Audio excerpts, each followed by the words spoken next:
male in our life. It didn't matter if we were happy with them, sad with them, upset with them, any of that. We just had to write a letter of forgiveness or a letter of thanks or a letter of love. Right. I chose at that time, I was like, well, I'm just write this letter to my ex and just let him know that even though we went through what we went through, because we're still friends, that I'm all right, it's okay, whatever. But as I started to write, God said, no, it's time to speak and it's time to talk, and you're going to just talk about things that you don't ever talk about. And I was like, okay. So what came out was a letter to the males that abused me in my life. And so when I was 6 or 7 years old, it's not really clear.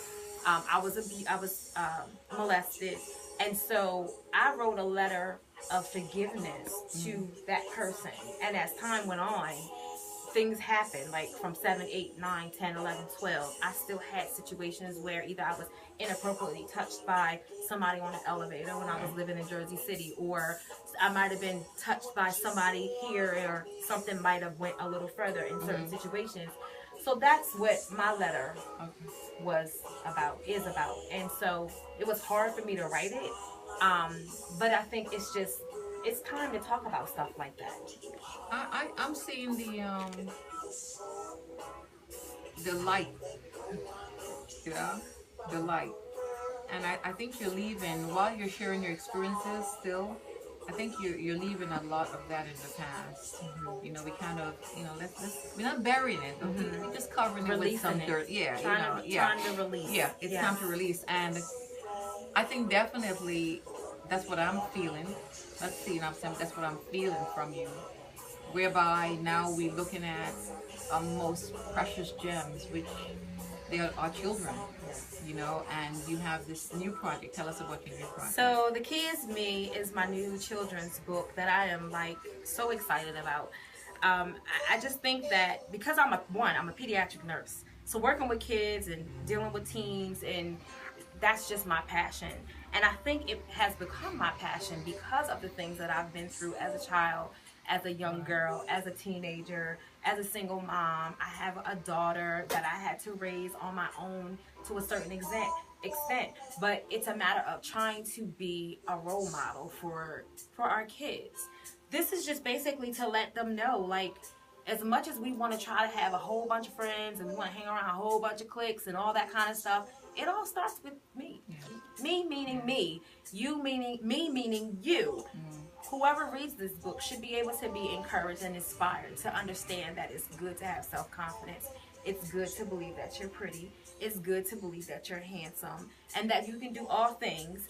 It's okay to have faith. Right. It also inspires you to have faith and know that even though you go through certain things and you may feel alone, you still have God. If nobody else is there, He's always there.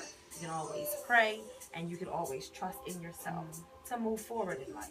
And that's really what it's about. So I'm really excited about all the different things that I know that are going to come out of this. And I have a couple more ideas of children's books that I'm ready to write and ready to get into print and ready to release.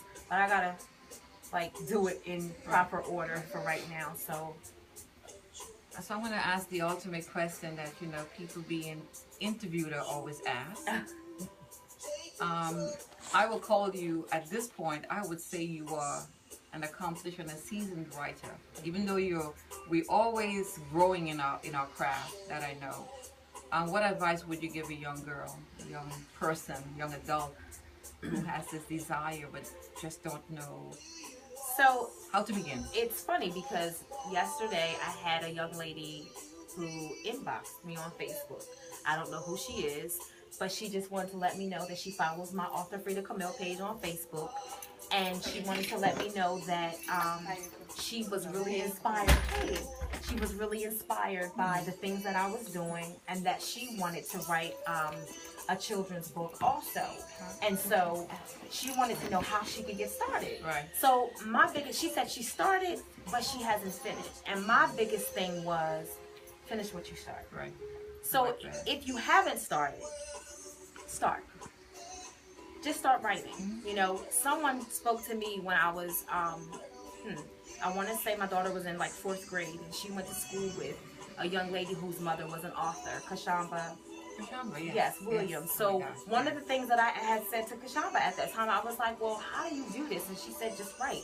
So a lot of times when people come to me and they ask me that, my response is just write. Right. You have to start Right. to anything in order to be able to finish. But once you start, you have to complete it. And that's where I am with all the things that I've done. Like, I have to finish. And I know that just having the start, this wasn't it. It wasn't like, oh, I'm gonna write a book and just, initially, I'm sorry. I wrote a book to say I wrote a book. I did do that. Right. But I also did it to share my story. But it wasn't just there. People used to say to me all the time, this is not about your books. And I didn't understand that. Right. Now I understand because I gotta step out of the box and be a speaker. Exactly. You know, I have to speak to people and tell them why and how I was inspired and why I'm doing what I'm doing. Yeah, I'm not comfortable doing that. I want you to just look at the book and say, oh, that's why she did. No, but people want to know the story behind the story behind the story. There's always another story. Right. And also too, people must realize that with writing, it's an obligation and a responsibility. But not so much an obligation. I would say it's a responsibility, because, like myself as a young girl, when an adult didn't want to give me their time, because I needed some answers, I went to books. Right. Okay, and I went to books because I felt that answers were there for me. Right. They were waiting there for me. You know, so books became my life. I'm a product of books. You know, and I think today, before I go to someone to ask them a question, I go to a book. So as a writer, there's such a responsibility to inspire, to inform, you know, and it has to be real, because children today, young people, they are looking for answers. Yes. Answers to situations that you just spoke about that transpired in your life in the past. Right. And when we don't have someone to cling to say, hey, I need help, then we look for the print. We look for someone who has been through things. Right.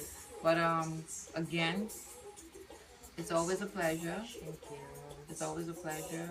And it's always also a pleasure to know that many people, when it comes to bookstores, we forget that they are an institution in itself in our communities, and we tend to forget. But you never forgot Major Books, Right. and I have to say thank you for that, and for believing in me and our journey going forward. I definitely thank you and Diane both for like always being there for me whenever I needed to do a book signing. When I, you know, every time I saw you, you would be like, what are you doing, sis?